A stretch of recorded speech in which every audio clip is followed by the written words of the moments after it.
Hello friends, आज हम लोग बात करेंगे एक न्यू चैप्टर के बारे में, that is the emergence of a जू। ये जो चैप्टर है जेराल्ड टरेल के थ्रू लिखा गया है। Gerald Durrell was a naturalist and even an author and television presenter. He attributed his life to the animals and nature. उनका लिखा हुआ कुछ पॉपुलर बुक्स जैसे कि my family and other animals, a zoo in my luggage, birds and bees were one of the very popular books written by Gerald Durrell. वो अपने पूरे life के कुछ हिलारियस एक्सपीरियंसेस को अपने रीडर्स तक पहुंचाते हैं। वैसा ही एक चैप्टर है द इमर्जेंस ऑफ अ जू, जिसमें हम लोग जेराल्ड टरेल के साथ हुए कुछ फ़नी इंसिडेंट्स के बारे में पढ़ेंगे जो उन्होंने as a animal collector face किया। So let's start that I do not think it is possible for many people at the age of 6 to be able to predict their future with any accuracy. However, at the age, I felt confident enough to inform my mother that I intended to have my own zoo, and moreover, I added magnanimously I would give her a cottage in the grounds to live in. यानी कि author कह रहे हैं कि मुझे नहीं लगता कि कोई भी एक बच्चा 6 साल की उम्र में अपने फ्यूचर को इतने एक्यूरेटली गेस कर सकता है। मजाक मजाक में सभी बोलते हैं कि ये बनना है, ये बनना है, बट इतने एक्यूरेसी के साथ कोई नहीं बता सकता जो जिसका 100% चांसेस है कि वो बड़ा होकर कोई बनेगा ही। ठीक है, लेकिन जो जेराल्ड टरेल है वो इतने श्योर थे अपने फ्यूचर को लेकर और इतने इतने डेडिकेटेड थे कि उनको एनिमल कलेक्टर ही बनना है कि वो उन्होंने अपने मदर को भी 6 साल की उम्र में बता दिया था कि I want to become a animal collector, और साथ ही साथ मैं आपको एक कॉटेज भी दूंगा रहने के लिए in the grounds of the zoo. Being Fairlie pragmatic, she merely said she thought it would be lovely and promptly forgot all about it. She should have been warned, since from the age of 2 I had been filling matchboxes and my pockets with a wide variety of smaller fauna that came in my way. So the progress from a matchbox to a zoo could have been predicted. यानी कि उन्होंने अपने future को इतने अच्छे से predict कर लिया, and he was so dedicated that he said to his mother that he wanted to become a animal collector. लेकिन बचपन में जैसे कि जो बच्चे होते हैं बहुत कुछ बोलते हैं कि ये बनना है, वो बनना है, तो जस्ट लाइक दैट उनकी मदर ने भी इस चीज़ को निगलेक्ट किया और ज़्यादा सीरियसली नहीं लिया। ठीक है, बट यहाँ पे पोइट कह रहे हैं कि my mother should be want because I was a child who use to collect all those things, all those small creatures and animals which used to come in my way, and since I was 2, तो 2 साल की उम्र से ही मेरे सामने जो flora fauna जो आता वो मैं अपने पॉकेट्स में, मैच बॉक्सेस में भर के रख लेता। ठीक है, तो मुझे इतना शौक़ था एनिमल्स को कलेक्ट करने का, क्रिएचर्स को कलेक्ट करने का। तो ये लगता है कि मेरी मदर को पहले से ही वार्न हो जाना चाहिए था कि हाँ, ये विच आई एम टेलिंग ये काफ़ी सही है। It is nice to record though that before she died I had fulfilled my promise and taken her to live in my zoo, not in a cottage but in a manor house। इससे हम लोगों को क्या पता चलता है कि जो ऑथर थे वो सक्सेसफुल हो गए एंड में, क्योंकि वो बोलते हैं कि मैंने अपना सपना पूरा भी किया जो मैंने अपनी मदर से प्रॉमिस किया था, और ना ही मैंने ऐसा नहीं कि मैं सिर्फ एक एक एनिमल कलेक्टर बना और मैंने एक ज़ू का इस्टेब्लिश किया, बट साथ और ऐसा भी नहीं कि सिर्फ मैंने एक कॉटेज दिया अपनी मदर को रहने के लिए, बट मैंने एक मैनर हाउस दिया। ठीक है, at the age of 21 I inherited. तो यहाँ से जो है किस तरीके से उन्होंने शुरुआत किया ज़ू, किस तरीके से उन्होंने ज़ू को इस्टेब्लिश करने की तरफ स्टार्ट किया वो पता चलता है। सो 21 ईयर्स के जब वो थे तो उनको 3000 पाउंड्स मिले। ठीक है, £3,000 या यूरो मिले एंड ये एक प्राइजली सम ऑफ मनी था, बट ये इतना भी नहीं था कि वो एक ज़ू को स्टेबलाइज कर सके, क्योंकि ज़ू के लिए एनिमल को कलेक्ट करना, फिर केजेस वगैरह प्रॉपरली बनाना, उनको फूड, वाटर और जो भी नेसेसिटीज़ है वो प्रोवाइड करना, सो इसके लिए ज़्यादा मनी लगता. So I decided to become an animal collector. So as he could not stabilize the zoo, he thought that he will become an animal collector for that time being. It was a short-lived career because I discovered that what most dealers did was to cram 20 creatures into a cage designed for one and increase the price on the survivors. लेकिन उनको ये जो ये जो career था ये उन्होंने ज़्यादा दिन तक परस्यू नहीं किया. क्यों? क्योंकि जो बाकी के एनिमल कलेक्टर्स होते थे वो क्या करते थे कि वो एक केज में काफ़ी सारे एनिमल्स को रख देते थे, और बाद में क्योंकि इतने सारे एनिमल्स प्रॉपरली नहीं रह पाते थे तो कुछ मर जाते थे एंड ऑल दोस, तो जो भी सर्वाइवर्स रहते थे उनका वो प्राइस बढ़ा के उनको बेच देते थे. बट ये जो जेराल्ड डरेल है ये इस तरीके से स्लेव वाले सिस्टम में एकदम बिलीव नहीं करते थे, और ये चाहते थे कि उनका जो केजेस रहे वो काफ़ी स्पेस वाला रहे एंड एवरीथिंग. तो यहाँ पे क्या होता था कि जो बाकी के कलेक्टर्स हैं वो अपना प्रॉफिट कर लेते थे कि उनको ज़्यादा बड़े बड़े केजेस भी नहीं बनाने पड़ते थे, और वो एनिमल्स का रेट बढ़ा के बेचते थे तो उनको प्रॉफिट भी उतना हो जाता था. लेकिन जो जेराल्ड डरेल है क्योंकि वो ये नहीं करना चाहते थे तो उनको केजेस भी बड़ा बनाना पड़ता, तो उनको उसमें पैसा ज़्यादा इन्वेस्ट करना पड़ता, और बाद में वो बाकी सेलर्स से ज़्यादा कॉस्ट में भी बेच नहीं सकते थे, क्योंकि अगर बाकी से ज़्यादा कॉस्ट में बेचते तो कोई उनसे ख़रीदता नहीं.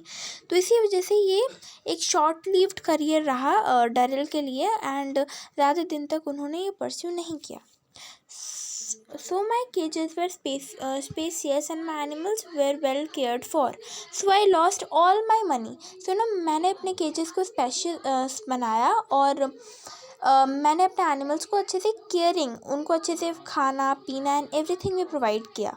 ठीक है, तो इसी वजह से मैंने ज़्यादा पैसे उन चीज़ों में खर्च कर दिया. However the experience proved invaluable. It gave me a wide schooling in the keeping of animals in the tropics, their illnesses and their quirks. हालांकि जो एक्सपीरियंस था ये उतना काम का नहीं रहा, क्योंकि बाद में I have to stop that thing, क्योंकि मेरे पास पैसा ज़्यादा बचा नहीं था, इसीलिए ये कलेक्टर का काम मुझे छोड़ देना पड़ा. और लेकिन इससे मुझे काफ़ी कुछ सीखने को मिला कि एक ज़ू को स्टैब्लाइश करना या एक एनिमल कलेक्टर बनना सिर्फ उतना ही नहीं है कि आप एक एनिमल को ला के केज में रख दो. उसमें जो इलनेसेस एनिमल्स फेस करते हैं उनका ध्यान, खाने पीने का ध्यान, किस तरीके से कौन से एनिमल को किस जगह पे रखना है, कितना स्पेस प्रोवाइड करना है, ठीक है, ये सब आपको अच्छे से देख के तब आप किसी ज़ू को स्टैब्लाइश कर सकते हो. तो ये सब जेराल्ड डरेल ने सीखा. Then, penniless at my elder brother's insistence, I started to write. I was lucky. My first book was what they now call a smash hit, and I have been lucky that all my subsequent books have been equally popular. With this change in my fortunes, my thoughts turned towards again. यानी कि मेरे पास ज़्यादा कुछ पैसे बचे नहीं थे, पर जो भी मेरे पास कुछ पेनीज बचे हुए थे मैंने अपने एल्डर ब्रदर के एडवाइस पे बुक लिखना स्टार्ट किया. And I was fortunate, I was lucky कि मेरा जो फर्स्ट बुक है वो बहुत वो हिट हो गया, तो बहुत सारे रीडर्स पढ़े तो उनको प्रॉफिट मिला इससे. और बाकी का प्रॉफिट भी यही हुआ कि बाकी जो सब्सिक्वेंट बुक्स थे वो भी डरेल के लिखे हुए इक्वली फेमस हो गए. तो अब जब उनको इन सब चीज़ों से वापस पैसा मिला, प्रॉफिट हुआ, तब 14 मार्च 1959 को जर्सी जूलॉजिकल पार्क जो है वो एग्जिस्टेंस में आया, वो स्टार्ट किया गया बाय जेराल्ड डरेल. तो उन्होंने अपना खुद का ज़ू स्टार्ट किया. The first animal inhabitants were an assortment of beasts I had brought back from West Africa and stashed away in my sister's back garden in Bournemouth against the day they would become founding members of the zoo. यानी कि जो first animal था मेरे zoo का वो beasts थे, ठीक है, एक काइंड ऑफ एनिमल। तो मैंने उनको लाइक वेस्ट अफ्रीका से लाया था, तो उस समय पे मैंने उसको अपनी सिस्टर के गार्डन में रख दिया था कुछ दिनों के लिए बर्नमाउथ में। एंड फिर वो नेक्स्ट डे या फिर उसके बाद वो मेंबर बने ज़ू के। They were shipped to Jersey and my sister Neabur heaved a collective sigh of relief। तो क्योंकि ज़ू जर्सी में था तो उनको वहाँ से बर्नमाउथ से जर्सी में लाना था। तो जब उन बीस्ट्स को यहाँ ज़ू में लाया गया तब बर्नमाउथ के जो उनके सिस्टर के जो नेबूर थे उन्होंने राहत की सांस ली कि हाँ गए वो जो एनिमल्स है वो। Of course, for several months before the animals arrived, Les Agros Manor was a scene of frenzied activity. Carpenters and masons rushed about laying cement and making cages out of everything they could get their hands on. We transformed the things people discarded as being of no further use into animal heavens and shelters, cages, ungainly and ugly but serviceable sprouted everywhere.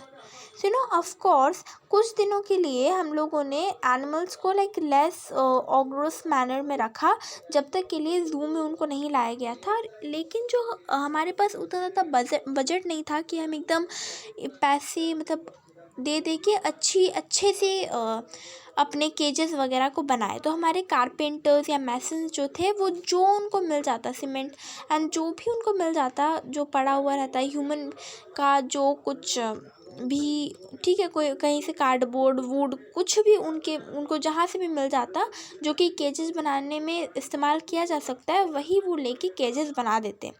तो हालांकि Gerald डरर कहते हैं कि हमारे केजेस उतने सुंदर तो नहीं लगते थे देखने में, लेकिन एटलीस्ट वो सर्विसेबल होते थे और स्पेसियस होते थे जहाँ पे एनिमल्स अच्छे से रह सकते हैं।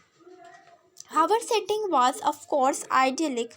The beautiful manor house sat complicitly on the edge of the gentle valley through which meandered a tiny stream which eventually fed a small lake tree enshrouded। यानी कि हमारा जो मैनर हाउस था जिसे मैंने अपने मदर को रहने के लिए दिया था, सो ऑब्वियसली हमारा जो पूरा सेटिंग था वो बहुत ही ज़्यादा आइडलिक था। हम लोगों ने सब कुछ एकदम मैनेजेबल फॉर्म में रखा था। तो जो मैनर हाउस हम लोगों ने बनाया था वो एक जेंटल वैली के पास में था जहाँ से टाइनी स्ट्रीम बहता था जो कि एक स्मॉल लेक में गिर जाता था। तो एक ब्यूटीफुल इन्वायरमेंट के पास में हम लोगों ने मैनर हाउस बनाया था। In those early years, there were many bizarre happenings, and even my mother was subjected to the sort of episode which can occur only if you are unwise enough to live in a zoo। यानी कि उस समय पे जब starting में हम लोगों ने ज़ू को स्टेबलाइज किया, बहुत सारे बिज़ार अजीब वियर्ड हैपनिंग्स हम लोगों के साथ हुई। और ऑफ कोर्स क्योंकि मेरी मदर है वो भी वहीं आसपास में रहती थी तो उनको भी ये सब चीज़ फेस करना पड़ा। हम लोग के जो 2 हाफ ग्रोन चिंपांजीज थे यानी कि डरल के ज़ू में जो 2 हाफ ग्रोन चिंपांजीज थे जिनका नाम था चमली and Lulu had discovered after much research that interlink wire if you could find a free could अनरेवल like an old fair isle sweater. यानी कि ये लोग मतलब इतने बदमाश थे, लेकिन ये भी था कि ये दोनों हमेशा साथ में रहते थे। आपने अगर एक को ढूंढ लिया तो जैसे कि स्वेटर का जो ऊल रहता है कि आप एक साइड को ढूंढ लो तो दूसरे साइड आपको मिल जाएगा, वैसे ही अगर आप एक को ढूंढ लो तो बहुत ही जल्दी आप दूसरे एक को भी ढूंढ लोगे। And almost as quickly this they proceeded to do one afternoon when no one was around. My mother, having just settled herself with a pot of tea in front of the television, heard a peremptory bang on the front door। यानी कि इसी वजह से एक दिन क्या हुआ कि ये जो 2 चिंपांजीज हैं ये मैनर हाउस हम जहाँ पे मेरी मम्मी रहती थी वहाँ पहुँच गए। एंड जस्ट माई मदर जो जेराल्ड डरल की मम्मी हैं वो जस्ट चाय पीने के लिए बैठी ही थी हाथ में टी पॉट वगैरह लेके कि she heard peremptory bang on the front door कि फ्रंट डोर पे एक बैंग हो रहा है। And she was very puzzled, but she opened the door and she found that Chamli and Lulu are on the front stairs। और obvious था by demeanor that they would have come to call, very delighted to find her at home. कि वो लोग बहुत खुश हुए Gerald Durrell की mother को वहाँ देख के, and very no doubt that she would greet them with the same enthusiasm with which they were greeting her. But हाँ, ऑब्वियसली ये चीज़ नहीं था कि जेराल्ड डरेल की मम्मी उनको इतने अच्छे से ग्रीट कर पाती जितने कि चमली एंड लूलू कर रहे थे. ठीक है, मतलब वेरी एक्साइटेडली एंड उस तरीके से, तो उतना तो नहीं कर पाती ऑब्वियसली. ये बोल रहे हैं, then my mother measured 4 feet 8 inches high and the chimps came up to her waist. That means that the lady was 4 feet 8 inches height and the monkeys were even smaller than her, and they were coming to their waist. Not one to lose her head in a crisis, nothing daunted, she invited the apes in as she would honor guests, set them down on a sofa, opened a large box of chocolates and a tin of biscuits while the chimps were raucously feeding on this manna from heaven. My mother quietly phoned downstairs and reported the whereabouts of the tron. The fact that the apes could have seriously injured her did not occur to her, and when I demonstrated with her for letting them into the flat, she was puzzled. So हुआ क्या कि वो जो lady थी वो एकदम डरी नहीं, ठीक है, she was not at all afraid, and उन्होंने आराम से चिंपांजीज को अंदर बुलाया, उनके सामने एक चॉकलेट का बॉक्स ओपन करके रख दिया, ठीक है, उनको बिस्किट्स, टीज़, सब कुछ प्रोवाइड करवाया, सब कुछ दिया, और वो लोग आराम से टेलीविज़न देख देख के खा रहे थे. तब तक ये जो है ये लेडी, इन्होंने जाके डरेल को कॉल किया, जेराल्ड डरेल को, एंड बोल दिया, एंड ये सारे इंसिडेंट के बारे में बताया. एंड जब जेराल्ड डरेल ने इनको पूछा आपने उनको अंदर क्यों आने दिया, वो लोग आपको हार्म भी पहुंचा सकते थे एज दे आर एनिमल्स. सो मतलब एनिमल्स का जो बिहेवियर है that can not be predicted, that can change at every instance. तो इसी वजह से they can create any kind of crisis and any kind of harm to the lady. But वो एक भी ज़्यादा से डरी हुई नहीं थी, and she plainly said that वो लोग तो चल लाइक मेरे गेस्ट्स हैं, और वो लोग अगर मेरे साथ चाय पीने के लिए आए हैं तो even I can not give them T, right.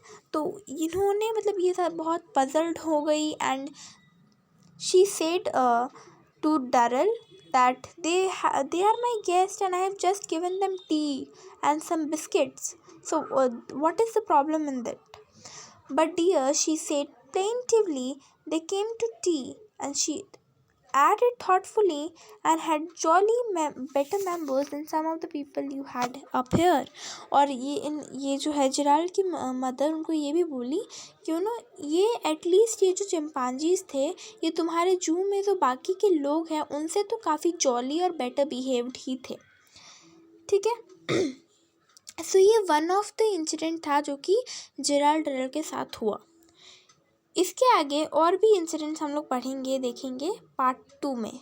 But अगर आपको ये पार्ट अच्छा लगा, subscribe to my channel, click to the like button and share it to your friends. Thank